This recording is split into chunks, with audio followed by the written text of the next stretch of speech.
Bienvenidos amigos, bienvenidos a su convención de Max International. Buenas noches para todos. Buenas noches América Latina. Este es nuestro gran evento, Max International, para que vivamos al máximo. Y hoy, la parte que nos corresponde, vamos a hablar de riboceína, pero vamos a hablar del impacto de la riboceína en los pacientes inmunocomprometidos. Y cuando hablamos de pacientes inmunocomprometidos, estamos hablando de enfermedades que hasta la fecha se consideran incurables o que no se conocía una cura. Por lo cual, al hablar de riboceína, usted se va a dar cuenta que hay muchas de esas enfermedades que ya deberían ser desclasificadas. Pero antes de entrar en detalle de las enfermedades de los pacientes inmunocomprometidos, quiero hablarles de qué es la riboceína. ¿Qué es la riboceína? Riboceína es una sustancia compuesta por dos moléculas. Dentro de ellas, la primera es una pentosa, es decir, un azúcar de 5 carbono, y la otra es un aminoácido azufrado.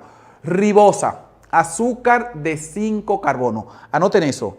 Ribosa, azúcar de 5 carbono.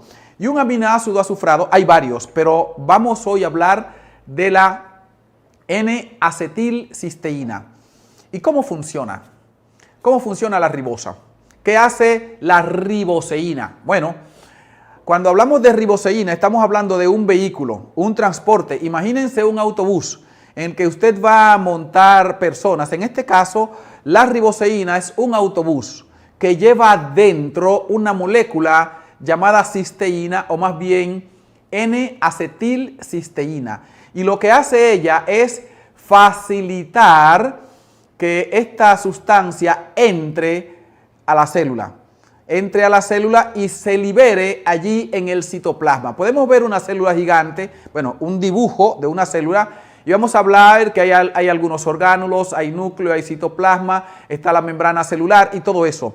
Pero la N-acetilcisteína, o sencillamente cisteína, va envuelta, encapsulada en ribosa, y esta le permite accesar al citoplasma celular, traspasar la pared celular y liberarse allí. Cuando se libera allí, entonces es que la N-acetilcisteína comienza a hacer su trabajo. Así que el tema de esta noche lo vamos a concentrar en todas las ventajas que tiene, que nos da y que le da a nuestro organismo poder llevar hacia el centro, hacia el corazón de la célula, hacia esa parte acuosa de la célula, que es el citoplasma, donde se generan miles de reacciones químicas a una velocidad impresionante. Cuando esto llega allí, entonces comienza a darse la magia.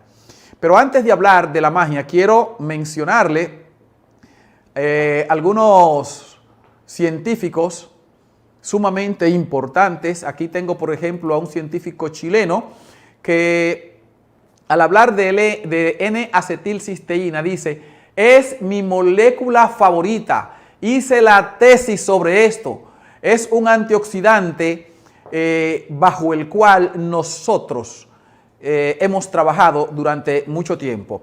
Y él continúa diciendo: hay más glutatión que glucosa en las células. Ahora, ¿por qué las células necesitan tanto glutatión? ¿Por qué nuestras células necesitan enormes cantidades de glutatión? El glutatión tiene un átomo azufrado, y eso es lo que lo hace quizás el antioxidante maestro, porque este azufre que está en el glutatión y que a su vez es aportado por la cisteína, es lo que lo convierte en un antioxidante maestro, casi omnipresente en todas las reacciones químicas de nuestro cuerpo. Y hay una peculiaridad en la ciencia actual, y es que nosotros podemos intervenir llevando glutatión al corazón de la célula. Y esa es una afirmación importante, porque lo está diciendo un hombre que su tesis doctoral la hizo en glutatión. Cuando él dice que ahora nosotros podemos llevar glutatión al centro de la célula, se está refiriendo a un hecho ya conocido por la ciencia desde 1964-65. Se conocían una gran cantidad de enfermedades, ya era de conocimiento científico, que hay muchas enfermedades que estaban asociadas al déficit de glutatión. Lo que no se tenía en aquel entonces, lo que no se tenía en aquel entonces era una solución. ¿Cómo logramos que las células aumenten su producción de glutatión? Y digamos que comenzó una carrera entre los científicos. ¿Quién se quedaba con el premio mayor? Porque ya estaba claro que quien descubriese una fórmula para aumentar la producción de glutatión intracelular tendría en sus manos quizás el invento más importante del siglo XXI.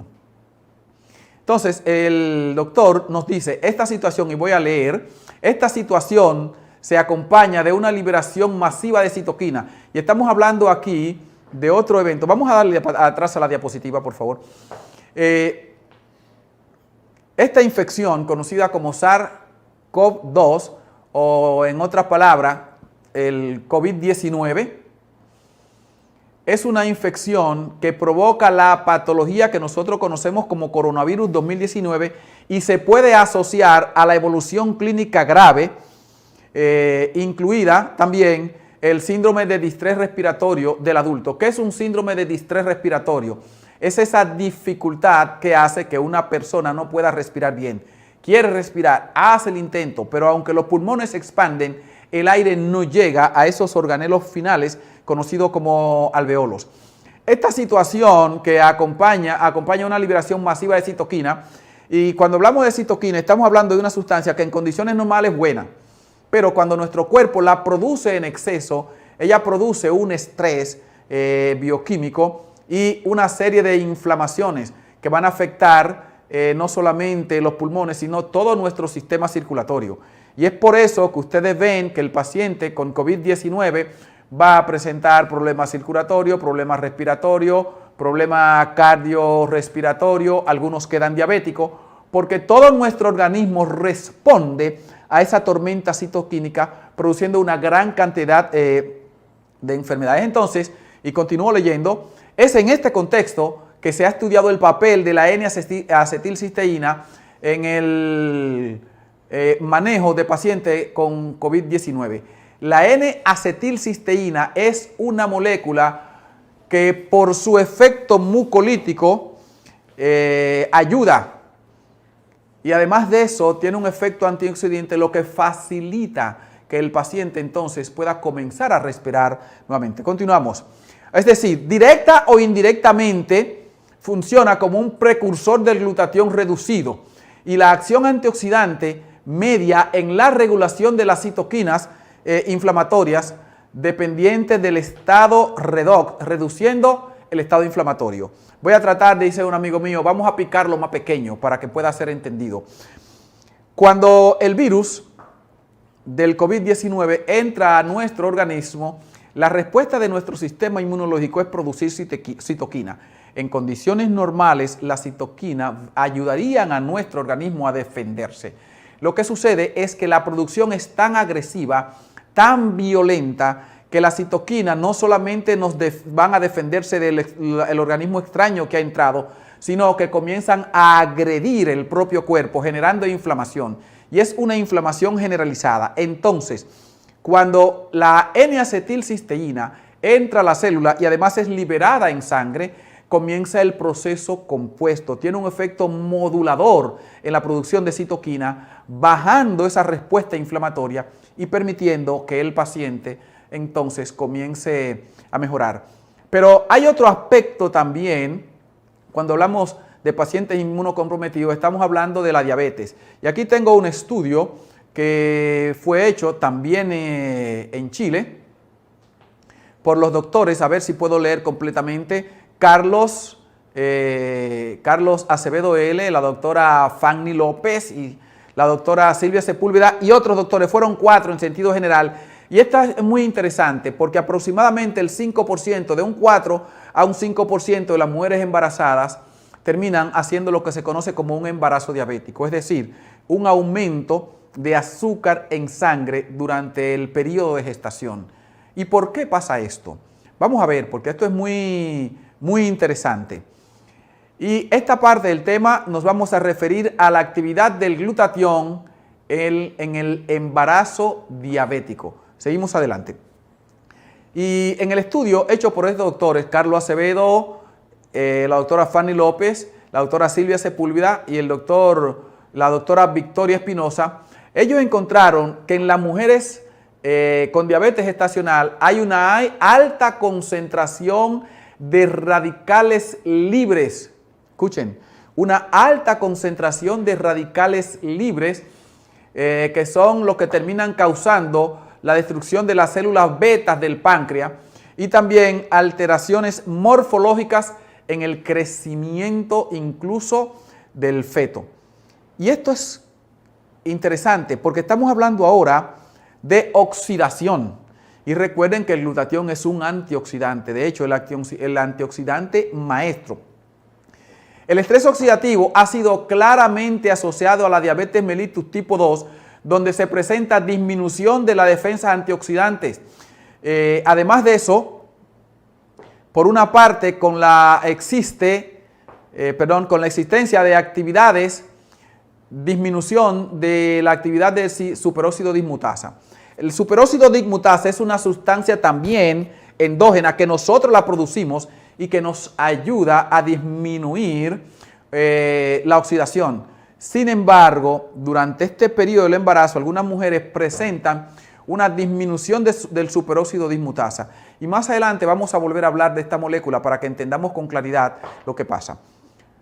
También, por otra parte, encontraron que los altos niveles de glucosa o fructosa podrían inhibir el glutatión, conduciendo de esta manera a un aumento de la concentración de sustancias oxidadas.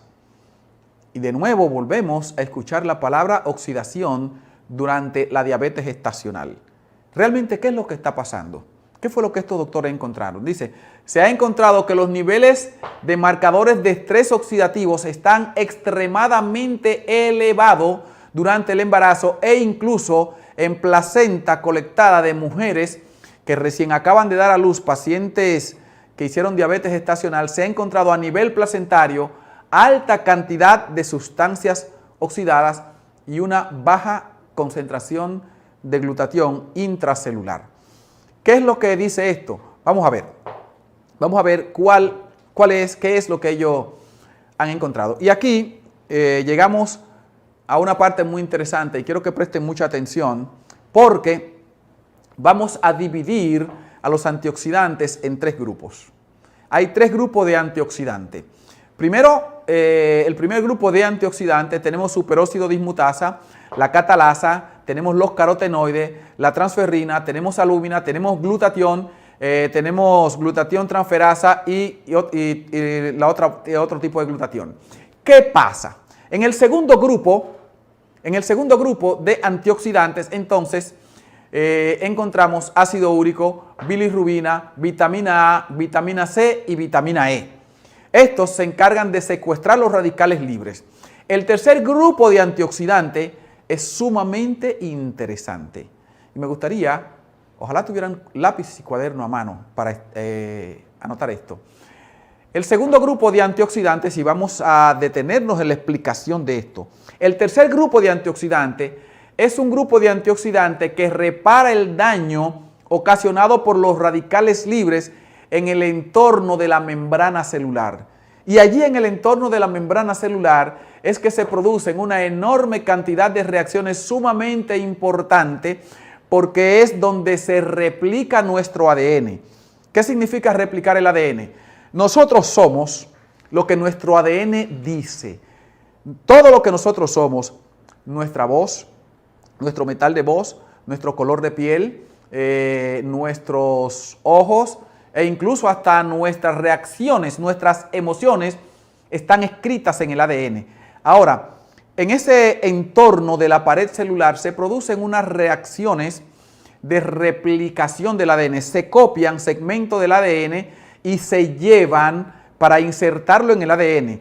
Si un ADN ha sido mal replicado y se inserta, entonces hay otra sustancia llamada ARN que ve que hubo un error en esa copia, se acerca, engloba, encapsula el ADN el ADN mal copiado, lo retira, realiza una copia buena y la inserta.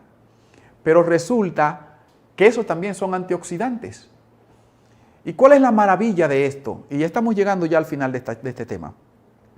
Vamos a darle para atrás a nuestra diapositiva, señor director, por favor. 1, 2 y 3. La primera, ahí. En este grupo de antioxidantes, voy a repetirlo, tenemos como antioxidantes y superóxido dismutasa, catalasa, carotenoide, transferrina, albúmina, y aquí tenemos algo interesante, glutatión peroxidasa y glutatión S-transferasa. Estos evitan la formación de radicales libres. Presten atención, evita la formación de radicales libres. Pero si seguimos al grupo número 2, a la siguiente diapositiva, este grupo de antioxidantes se encargan de secuestrar los radicales libres para eliminarlos. El primer grupo evitaba la formación, pero no es absoluta este trabajo de evitar que se formen. De todas maneras se forman. Entonces, tenemos ahora otro grupo de antioxidantes que lo que hacen literalmente es secuestrar a los radicales libres. Y dentro de ese grupo está el ácido úrico, la bilirrubina, la vitamina A, la vitamina C y la vitamina E.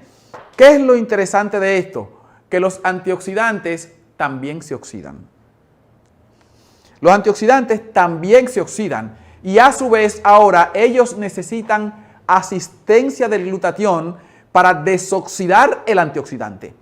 Por eso, cuando hablamos de glutatión, estamos hablando de la molécula maestra, del antioxidante maestro, porque no solamente actúa evitando la formación de radicales libres, sino que actúa desoxidando a los antioxidantes. Desoxida ácido úrico, desoxida bilirrubina, desoxida la vitamina A, desoxida la vitamina C y desoxida la vitamina E. Ahora sigamos y veamos, y con esta diapositiva concluimos, veamos ahora el tercer grupo de antioxidantes. Este grupo repara el daño ocasionado por los radicales libres en el entorno de la membrana celular. Y es allí donde se producen enfermedades que nosotros conocemos como cáncer.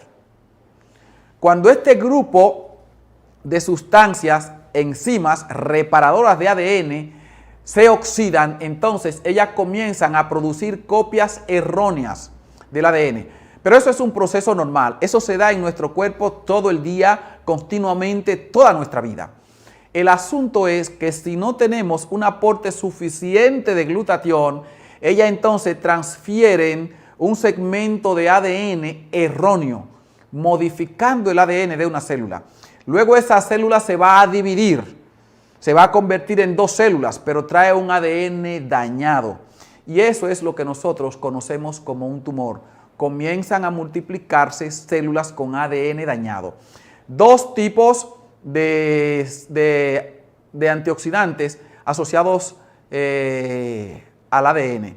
ADN polimerasa y ADN ligasa. Pero también 2 tipos de antioxidantes asociados al ARN. ARN polimerasa y ARN ligasa. Luego tenemos otro antioxidante como lipasa, proteasas y transferasa. ¿Qué tienen todas ellas en común? Todas necesitan asistencia del glutatión para desoxidarse y poder hacer correctamente su trabajo. En conclusión, podemos decir que la riboceína impacta positivamente a los pacientes inmunocomprometidos. Desde este punto de vista, entonces, hay muchas enfermedades que dentro de algún momento, si la ciencia es sincera, tendrá que desclasificarlas. Y digo que tendrá que desclasificarla porque antes estaban en la lista de enfermedades incurables y hoy tenemos a mano una maravilla, quizás el más grande descubrimiento del siglo XXI. Se puede mejorar la inmunología de los pacientes inmunocomprometidos y sacarlos de alguna de esas enfermedades. No diré que todas, porque no se puede exagerar y no se debe. Hay que ser serio, hay que ser honesto. No voy a decir que todas, pero nosotros tenemos mucha experiencia clínica con enfermedades, con pacientes inmunocomprometidos, que ya hoy están llevando una vida normal. Así que, amigos, gracias por haber estado, gracias por escucharnos, gracias por venir a nuestra convención y sigan disfrutando porque esto lo vamos a vivir al máximo.